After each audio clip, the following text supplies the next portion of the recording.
Good morning everyone. आज मैं आपको बताऊंगी कि प्रेगनेंसी के पहले 3 महीने क्या ध्यान रखना चाहिए और क्यों ध्यान रखना चाहिए। प्रेगनेंसी को हम 3 ट्राइमेस्टर्स में डिवाइड करते हैं। जो पहला ट्राइमेस्टर होता है वो अर्ली 3 मंथ्स होते हैं, मतलब 12 वीक्स तक होता है।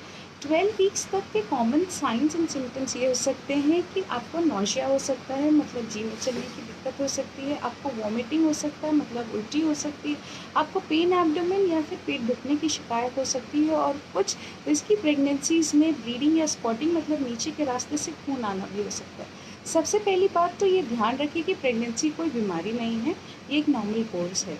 और दूसरी चीज़ ये ध्यान रखना चाहिए कि कभी भी प्रेगनेंसी में सेल्फ मेडिकेशन नहीं करना चाहिए। Self medication is very dangerous because pregnancy के अर्ली 3 मंथ्स में बेबी के सारे ऑर्गन्स का डेवलपमेंट होता है। इस दौरान यदि आप कोई अनसेफ मेडिसिन लेते हैं तो बेबी में कंजेनाइटल मैल्फॉर्मेशंस का रिस्क हो सकता है। दूसरी चीज़, अगर पेशेंट को नोज़िया एंड वॉमिटिंग की दिक्कत है तो उसमें हम कुछ एंटी एमेटिक मेडिसिन प्रिस्क्राइब कर सकते हैं जो कि प्रेगनेंसी सेफ होती हैं।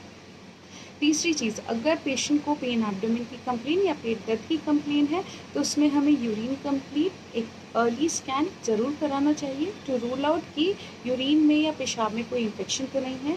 तीसरी चीज़, अगर पेशेंट को ब्लीडिंग या स्पॉटिंग की दिक्कत हो रही है तो एक अर्जेंट स्कैन, उसके कोआगुलेशन प्रोफाइल और कुछ नेसेसरी इन्वेस्टिगेशंस करा के रूल आउट कराना चाहिए कि whether it is going on the term of threatened abortion और there is come some HCH और RCH।